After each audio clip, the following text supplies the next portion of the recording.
سلام، امروز در خدمت یکی از چهره‌های جنجالی مجلس نظام یعنی پروفسور دکتر مهندس قاضی پور هستیم.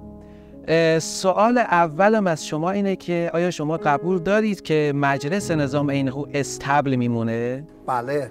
یعنی قبول دارید که هرچی گاو و گوساله ولایت مدار هست به صورت گله‌ای وارد این مجلس شدن؟ 100%. شما خودت وقتی اولین بار وارد چنین طویله‌ای شدی بهت بر نخورد؟ نه خیر، شاداب شدم. شاداب شدی؟ از این تو عضو طویله شدی شاداب شدی؟ بله. چطور چنین حسی بهت دست داد؟ از ما ولایت مدارتر، از ما شجاعتر، از ما مخلصتر برای نظام در 8 سال دفاع می‌کردم. لشکر آشورا، لشکر 64 پیاده کم جنگیدن. حقوق تو مجلس ماهی چند بود؟ ما اون آخر که نماینده بودیم 10 تومان بود دیگه. جدی میفرمایید؟ پس این فیشای 200 میلیونی که رو شده مال کیه؟ نمیدونم والا. خب بگو ببینم این گردن رو چطوری کلوف کردی؟ کجا چریدی که اینقدر دنبه آوردی؟ ما ترکیه مثال داریم. دیوگانیم با قطین uzat.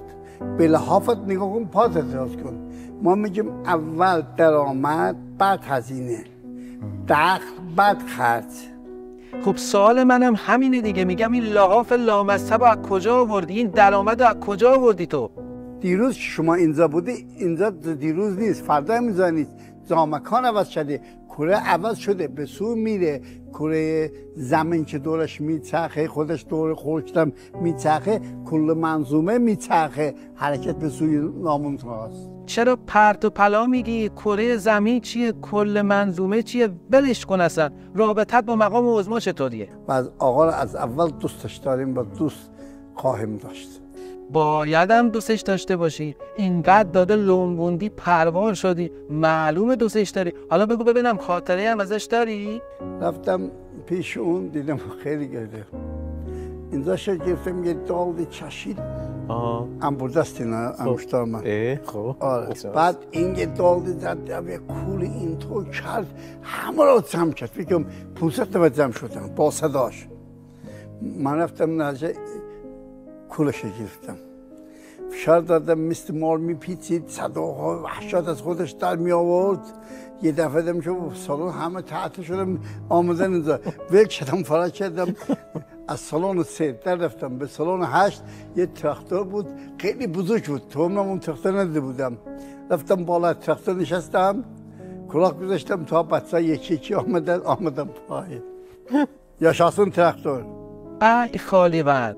خب حالا یکم از برنامه‌های اقتصادی بگو ببینم، راه حل اقتصاد ایران چیه؟ این به اون چی میآوره؟ تضاد داره، زورش نمیشه اینو جذب کنه، اینم زورش جذب کنه. تضاد زمین بیشتره، اون میکشه پایین، ثابت نگه میداره. شما هیچ ثانیه نداره که تکرار بشود. کره زمین دور خودش و دور خورشید میچرخد. منظور دور خودش میچرخد به سوی نامونتا. شمس میدن کل جهان. شما نمیتونید بگی که دیشب در همین ثانیه همینجا بودیم، اینجا نبودیم. ما طول، عرض، ارتفاع و زمان داریم. ای بابا، بازم که زدی به کوچه علیچپ. این فضانوردی رو از عظما یاد گرفتی تو. اصلا ولش کن، اصلا بریم سراغ تیکه از شیرینکاریات تو مجلس رو ببینیم، بعد برگردیم. نماینده محترم به کنار، آقای لارزانی بگید نماینده به کنار. دوستان در صندلیاتون مستقر باشید. بفرمایید دیگه. آقای نماینده که عقبت به ما کردید، به نماینده عزیز کردید. بفرمایید صندلی. همتی به کنار. همکاران، این شأن منزلت نمایندگان است. آقای همتی نماینده سیمنان. عجب بابا، یه طویله میگیم یه طویله میشنویم. خب بگو ببینم تو کار اختلاس و این حرفام هستی؟ بله. مردی حساب داخل چرا اختلاس میکنی؟ با این حقوق، با این قیمت ها خیلی سخته. باید دولت امکانات وسیع بدهد. یعنی اون دامداریه رو با پول اختلاس خریدی؟ بله. الان چند میفروشی؟ ما اگر 4 میلیارد الان بخوام میدم. بعدش میری کانادا؟ 100%. کیا رو با خودت میبری کانادا؟ حتما پسر خودم میبرم. محمد صادق، عمو محمد که میدونم تا پایتون با منن. تو سنار بده آش، به همین خیال باش. خودت هم میدونی که آیندت چیز دیگه ایه. چی آیندت؟ بریم محاکمه بشم. با چی میری برای محاکمه؟ اون برگشت نداره، تنها میرم که خودم بمیرم، کسی را به کشتن ندارم.